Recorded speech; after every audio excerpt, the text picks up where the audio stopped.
Good morning, Carolina. How are you today? I'm doing well. How are you? I'd like to thank you for coming to the interview today. And I hope you had a good trip here to Chicago. Yes? Great. So we went over some of the things that we were going to talk about in the interview. And the first thing that I'd like to do is to share with you some background information about Ulane Foundation.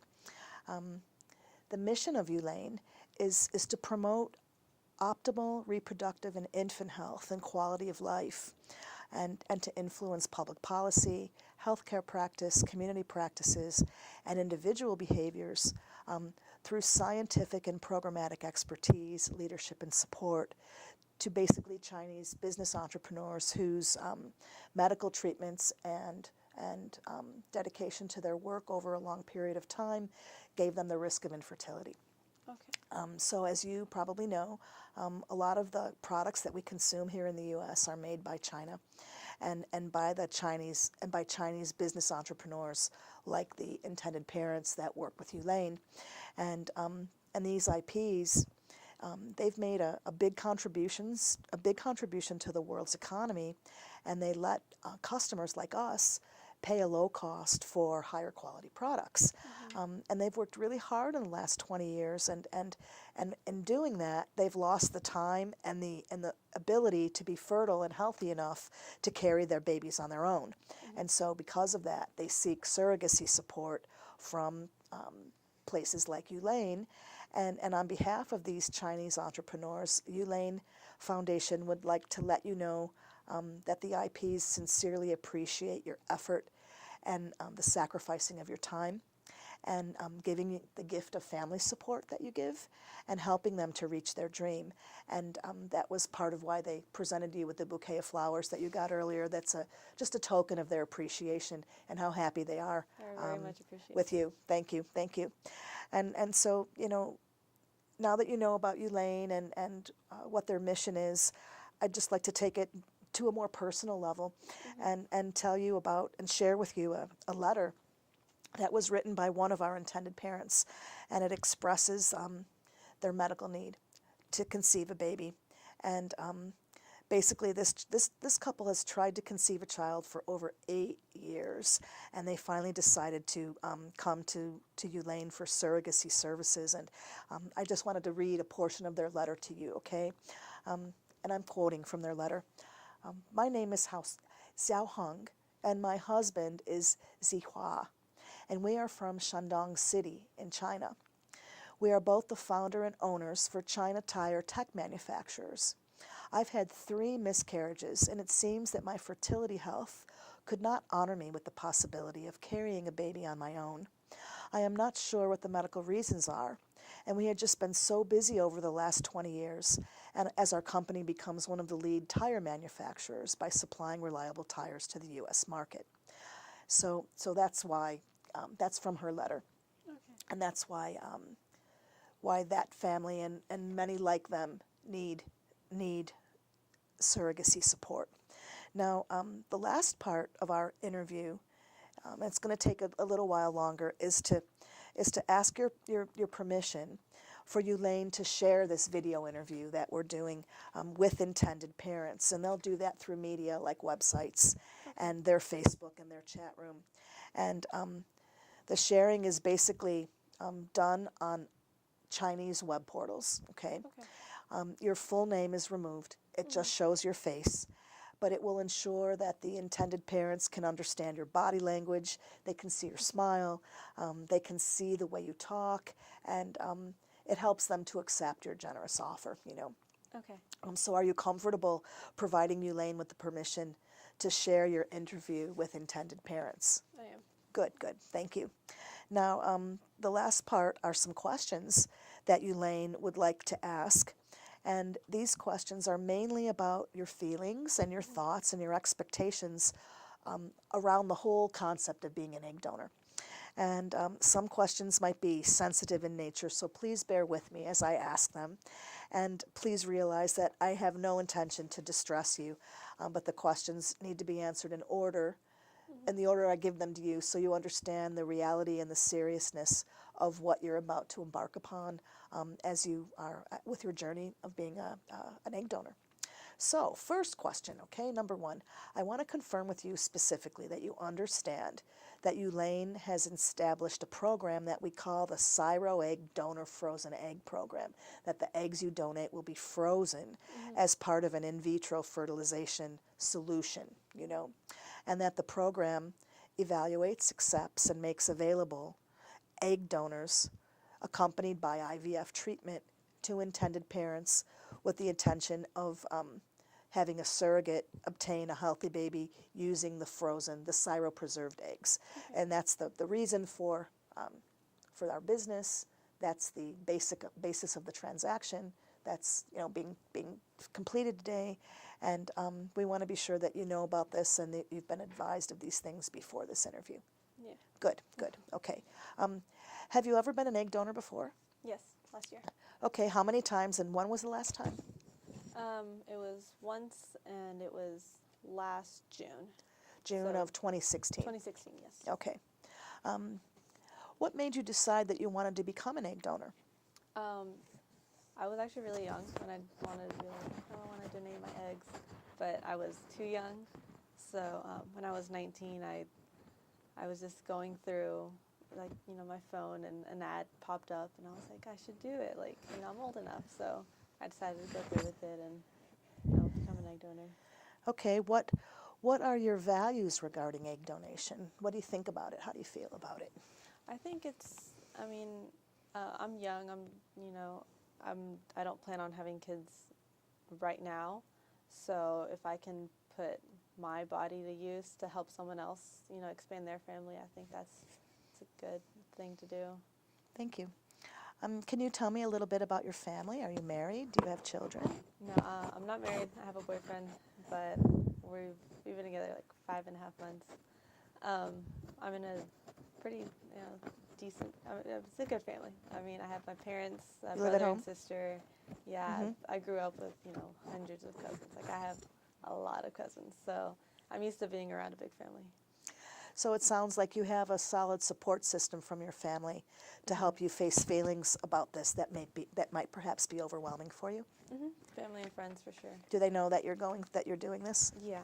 And they support it? I'm very open about it. Good, good.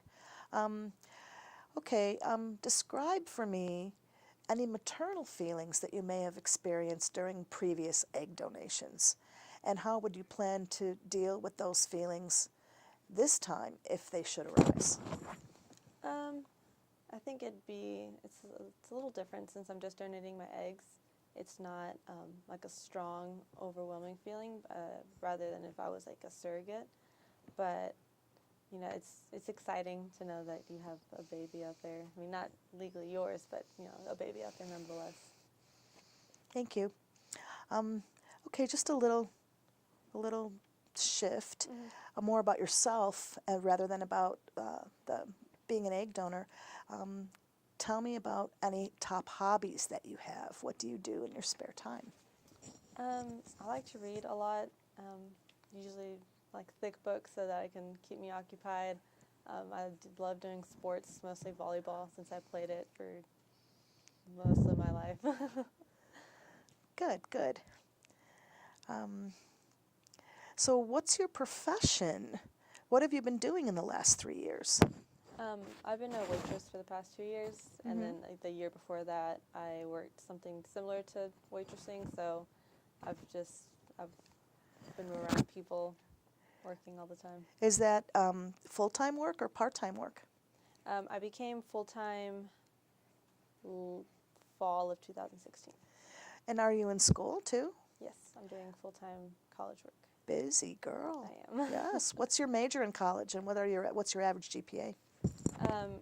I'm doing environmental science, and right now my GPA is at a 3.69. Excellent, excellent. What is your professional goal for the future? I want to work in sustainability, so working towards renewable resources, and getting my master's, and possibly my PhD. Excellent, excellent. Are your parents or grandparents originally Chinese heritage? No. No. No. Okay. So then we'll ignore the rest of the questions in that section. Here's a little bit more about egg donation. As an egg donor, will you strive to eat a healthy diet or reach out for support if that's difficult for you? Yeah, I think already, I mean, even if I wasn't donating my eggs, I'd go for a healthy lifestyle. And the support, I can always get that from friends, family. Good, good, good. If you become overwhelmed with sickness or other reasons that might preventing you from getting the proper nutrition you need for egg retrieval and for your own health, you'll reach out for support if you need that. Definitely. Good, good, good. Okay, now as an egg donor, do you understand that the egg donation cycle has a number of steps or stages, and that there are risks to each of the stages? Do you understand that? Mm-hmm. And do you feel comfortable with that arrangement? Yes, I do. Okay, good. Now, I'm telling you now that the beginning of the egg donation cycle might not guarantee that you'll complete the entire process. And you're going to receive medication that's going to induce the maturing of several eggs during the period. And you will undergo intensive monitoring that will include blood work and perhaps an ultrasound procedure prior to retrieving your eggs. And that to retrieve the eggs, the actual retrieval procedure, that is something that's done by needle aspiration under ultrasound guidance. Do you feel comfortable with all of these arrangements? Yes, I do. Good, thank you. Okay, the last part of these questions, this is sort of the legal part of our interview, and I'm going to do my best to put these legal questions in plain English for you, okay? We want to be sure that you understand that your eggs may be the frozen eggs, that they may become frozen eggs because of the IP's medical condition.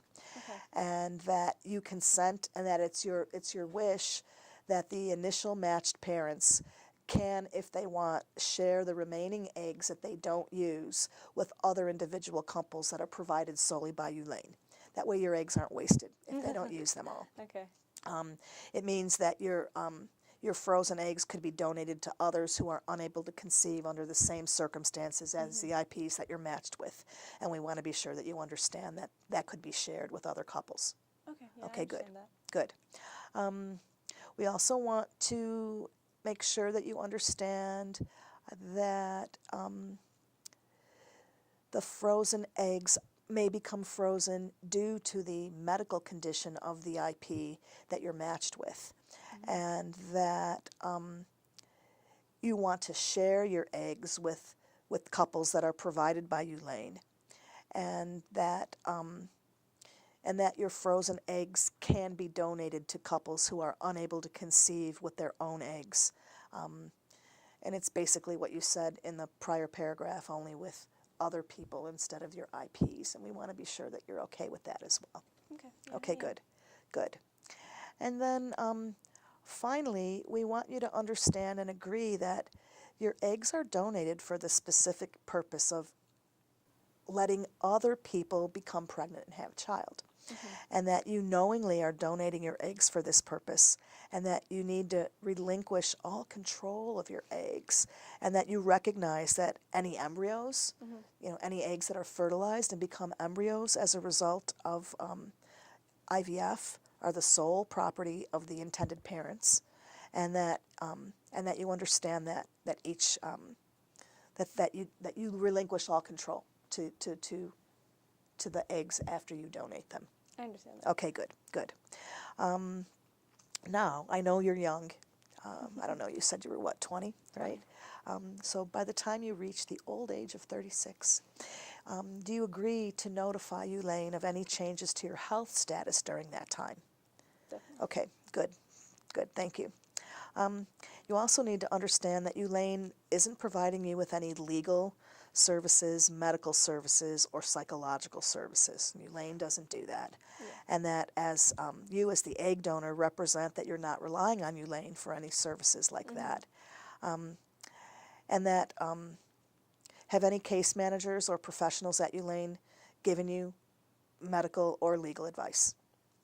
We went over the contract. We just went over the contract, Yeah. right? Would that consider legal advice? Not really, no. No? Okay. Other than that, has there been any other advice, medical or legal advice given to you? Not really. Okay, good, good. Now, you're going to be counseled by your agency, that would be Laura Gift, about the risks of the egg donation cycle. And we want to be sure that you carefully consider your options, including the option of not participating, and that you've had the full chance to have all of your questions answered, and that you give this interview freely, that no one's coerced you or pressured you at all, and that the interview is based upon all the information that you've considered. Is that basically a true depiction of what you understand? Yes. Okay, good, good. Do you have any other questions that I can answer for you at this time? No, I feel like everything has been laid out and pretty clearly described, so nothing that I can think of at the moment. Well, I'd like to thank you very much, Carolina, for participating in this interview. And on behalf of the IPs of ULane, I thank you again for your contribution. Thank Thanks. you.